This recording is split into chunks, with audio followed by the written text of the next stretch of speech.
This week, Siskel and Ebert review crime boss Al Pacino trying to legitimize the family business in The Godfather Part 3. Socialites Tom Hanks and Melanie Griffith are pursued by tabloid reporter Bruce Willis in The Bonfire of the Vanities. And Detective Arnold Schwarzenegger goes undercover in Kindergarten Cop. It's all coming up next on Siskel and Ebert.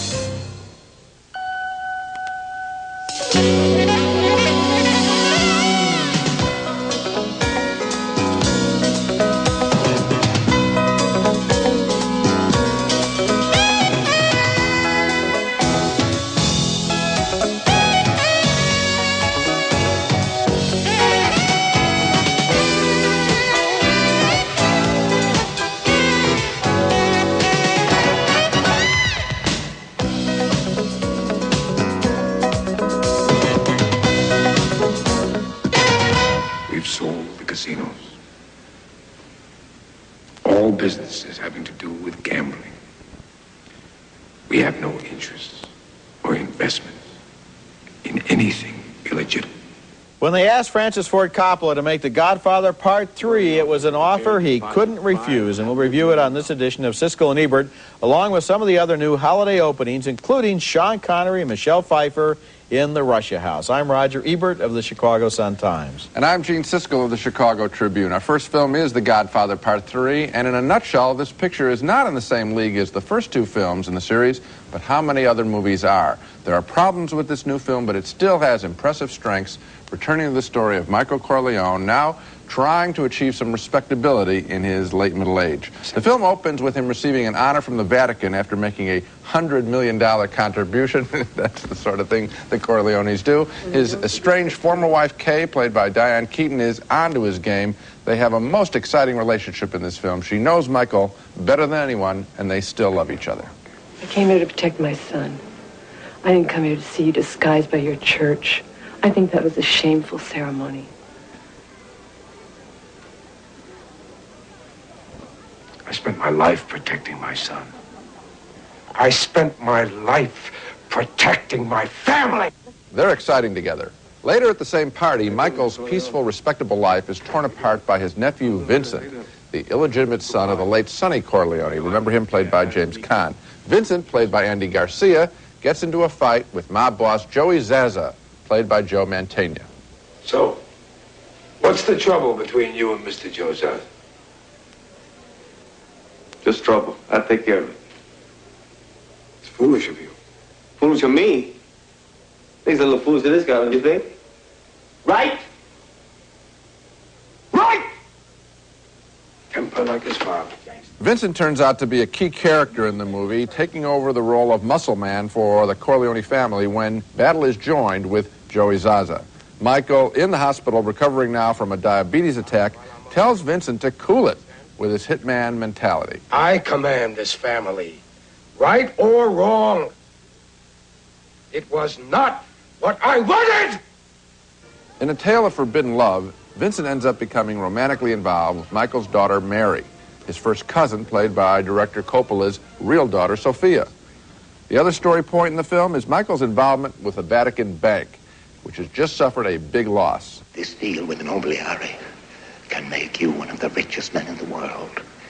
Your whole past history and the history of your family will be washed away. Well, the intrigue in Rome is a little melodramatic, to say the least, but so is the spirit, of course, of this entire saga. A bigger problem is the casting of Sofia Coppola, who is out of her acting league here. She's supposed to be Andy Garcia's love interest, but no sparks fly. He's more like her babysitter. And the very last scene of the film with some bad makeup on Al Pacino is an embarrassment. But on the positive side, there is so much to treasure here. Big themes of family and destiny, the rare pleasure of picking up characters' lives, the punishment of Michael Corleone seeming utterly appropriate for a violent family man, and that great unfinished love story between Michael and Kay. I've already seen the film twice, enjoyed it more the second time. I'm sure I'll go back again, flaws and all. It is flawed, it is good. One of the things that bothered me is that the screenplay seems kind of half-baked or half-finished. There's one sequence right at the beginning of the film, for example, where they're talking to each other, and it doesn't seem as if what's being said really relates to what they've just been told. It's almost as if the dialogue is put in arbitrarily without really flowing out of the characters and the situation. But on the whole, I agree with you. It's a beautiful looking film. It's a beautiful feeling film. It's great to see these people again. It's interesting the way they dig into the controversy involving the Catholic Church. They get daringly close to real-life events there, and I'm glad I saw it. What did you think of, did you respond the way I did to the Michael and Kay story? I love that story, and I think that Keaton's character is so strong. They could have made her weak. I'm very impressed. She stands up to him. Yes. She says, you're a killer, you're a gangster. He stands there, he takes it, he knows it's true because this was a woman who he loved and respected before he took over his father's business. The key to the whole pictures, the key to him is when he says to her in the first Godfather family, that's my family, Kay, it's not me. And of course, the whole scope of this story is that it is him. It is him. It is his family. Now, I want to discuss with you one of the central questions about Godfather 3, which you brought up, and that is, did Francis Ford Coppola make a mistake by casting his own daughter, Sophia, in the important role of Michael Corleone's daughter, Mary? And I disagree with you. I don't think so. There's no way to predict what kind of performance he might have obtained from Winona Ryder, the experienced and talented young actress who was originally set to play this role.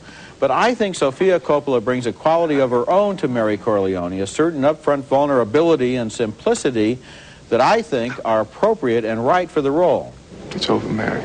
There are things I have to do you can't be a part of. Don't be your father. It's not your father's decision, it's mine.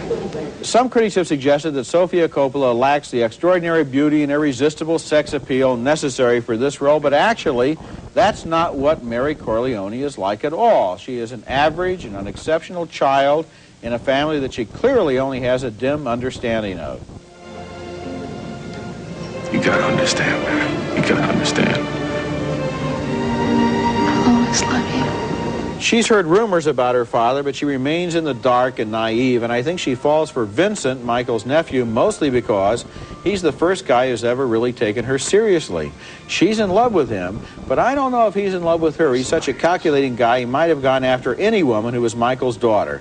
My opinion on the Sophia question is that she is not incorrectly cast, and that she adds something to the movie through the very freshness for unstudied and direct performance. I know what you're saying about her being sort of natural and not the polished bombshell, and that would have been wrong. There is one, a photographer in the picture who takes care of that role. But at the same time, I don't think it's explained why he really comes on to her, unless this guy is the most venal, craven guy. But look who he's playing around with. He's playing around with the Godfather's daughter. I think there's at least room for a discussion as to whether or not because so many people have said that that's the biggest mistake in the movie. No, the biggest mistake is the makeup at the end, wouldn't you? That's a glaring, awful mistake. It actually didn't bother me that much. Okay. Later in the show, a review of Tom Hanks in the film version of Tom Wolfe's great book, The Bonfire of the Vanities. But coming up next, Arnold Schwarzenegger stars as a detective turned school teacher in Kindergarten Cop. I have a headache. It might be a tumor. It's not a tumor. What's the matter? I don't know. What's wrong? I don't know. I just don't feel so good. Are you hungry? Mm-mm. And we're looking at Arnold Schwarzenegger and Pamela Reed as California cops on an undercover assignment in the Pacific Northwest in the new movie Kindergarten Cop. Their job to infiltrate a kindergarten class and discover which one of the little tykes has a mother who has absconded with $3 million in drug profits. At first, Pamela Reed plans to teach the class. She's a former school teacher, after all. But after she gets food poisoning, Arnold steps in and takes the assignment. He's used to facing tough customers, but these kids are something else again. First, I would like to just get to know you. Ha ha ha ha ha. Quiet. The best scenes in the movie involve the classroom, where some of the dialogue is priceless. This is my favorite exchange. Yes. I need to go to the bathroom. Okay, we can go. Boys have a penis, girls have a vagina. Kindergarten Cop contains a lot of elements that don't seem like they would work together, but somehow they do. There's the comedy of the classroom, the romance of a relationship between Schwarzenegger and one of the other teachers, and the violence of the showdown between the cops, the bad guy, and his really evil mother, played very effectively by Carol Baker. The movie was directed by Ivan Reitman, who also made Ghostbusters and Twins, and who likes to combine action and comedy in his films. This time, the formula works. But I think one word of warning is necessary.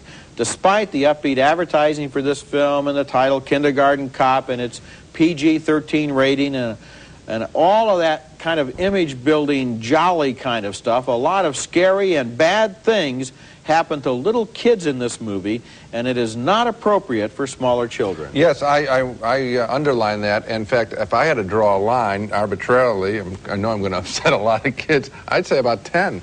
I mean, I think it's pretty high. I know it says PG-13. Take it seriously. Here's a movie where a guy sets a school on fire, where a father abandons his child and then slaps him in the face. Come on. That's the problem. That plus the drug caper and all that is why I really think the film splits in two. It's wonderful to see the giant chained up. You know, that's Gulliver's Travels is basically what we're seeing here. You know, he's strapped down to the floor of the kindergarten. All these kids. Absolutely, and it is wonderful. But the rest of the picture, I just think it doesn't work for me. I admire him tackling the child abuse scene and the way it's done. I think it's handled well. But why we have to see some of the actions taken toward the kids, I just sat there in the caper.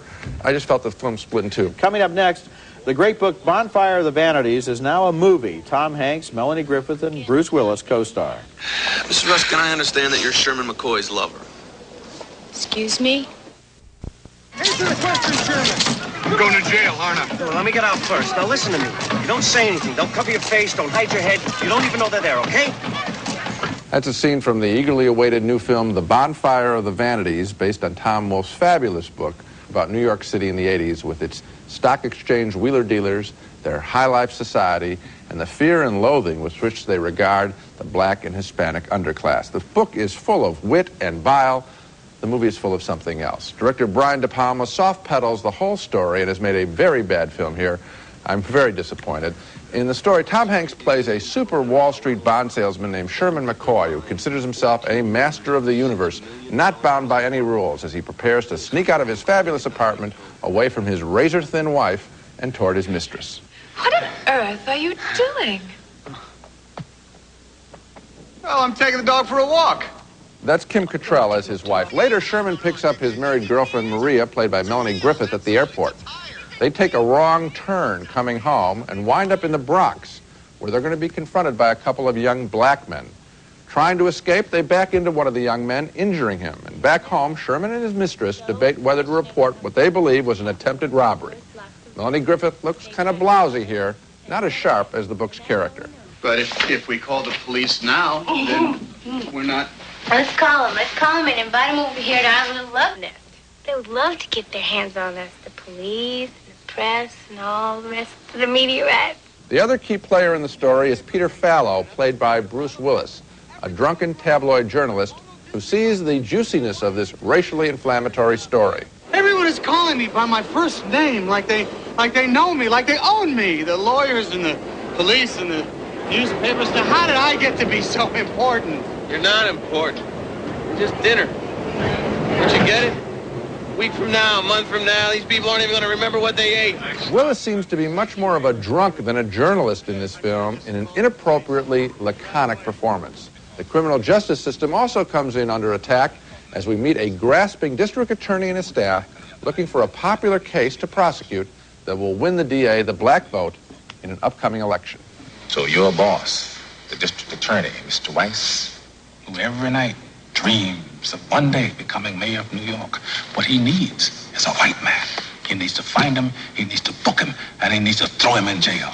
Well, all the subject material is intact from the book, but the attitude of contempt is missing. This is more of a lighthearted romp, and I wasn't laughing, not at all. A namby-pamby ending with the judge there, Morgan Freeman, sermonizing, is one of the worst of many bad scenes. I didn't even want to see this. I love this book so much, I didn't want to see the film made, and boy, I sure didn't want to see it made this way. Well, you know, one of the problems we both have is that we've read the book.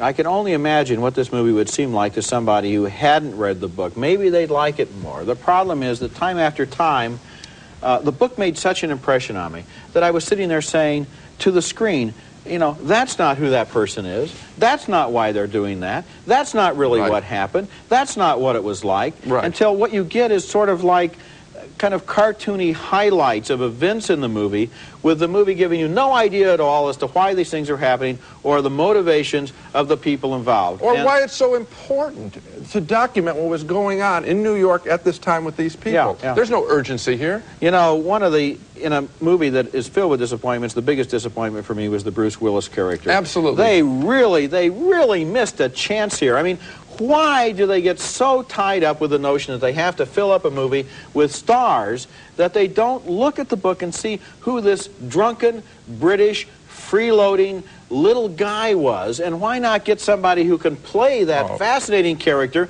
instead of having a big lump of dead space there taking up so much screen time? The question I have is for Brian De Palma. If you want to make this film, why make it this way? If you wanted to make it at all, try to make it... There are a dozen directors that could have done a much better job.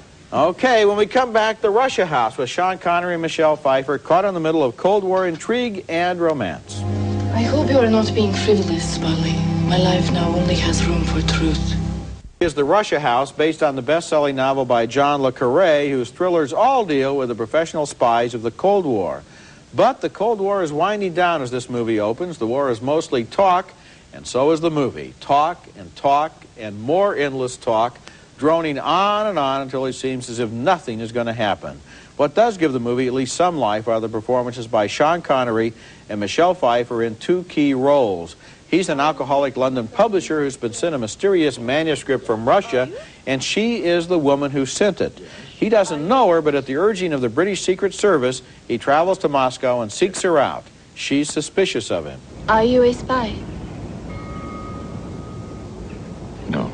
Through Pfeiffer, Connery realizes that the manuscript must be by a man nicknamed Dante, who he met a year earlier. And in a flashback, he remembers his philosophical conversation with the mysterious stranger, played here by Klaus Maria Brandauer. I am a moral outcast.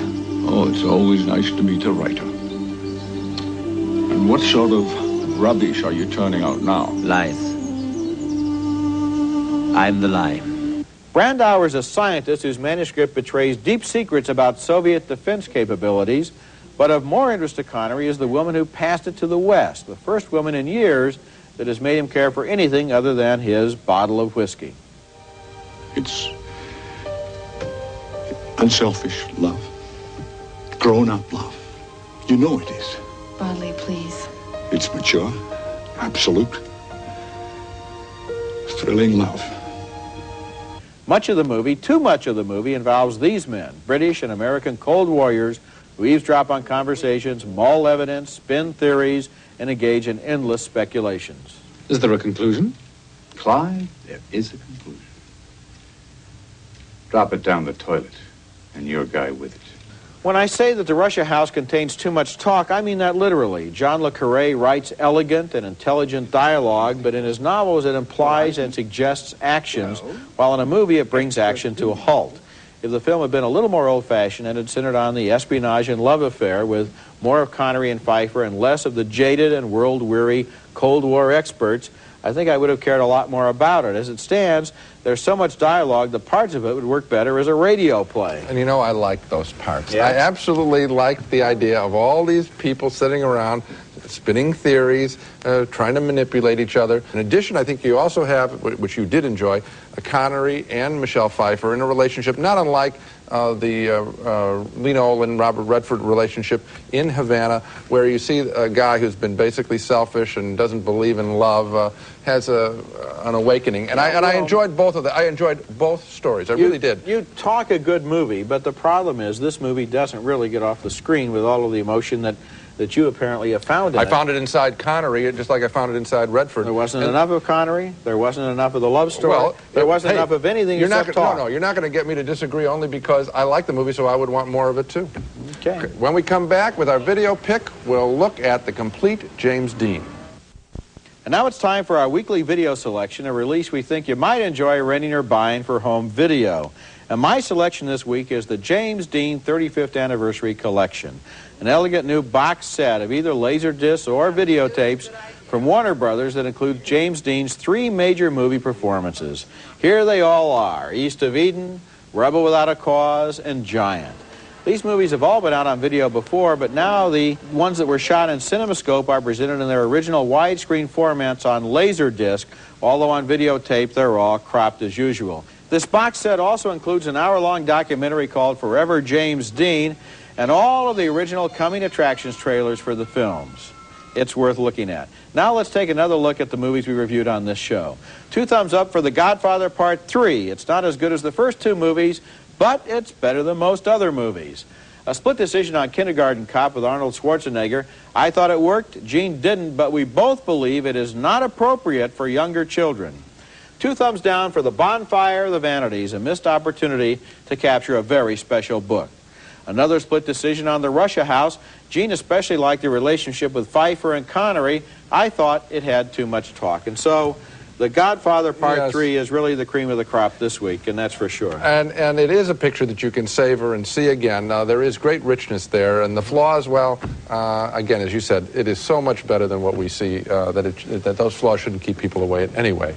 That's it for this week. Next time we'll be back with reviews of more big new holiday movies, including Come See the Paradise, the drama of Japanese internment camps in America during World War II. Dennis Quaid and Tamlyn Tomita co-star. Also, Mel Gibson stars as Hamlet opposite Glenn Close and Alan Bates. That's next week, and until then, the balcony is closed.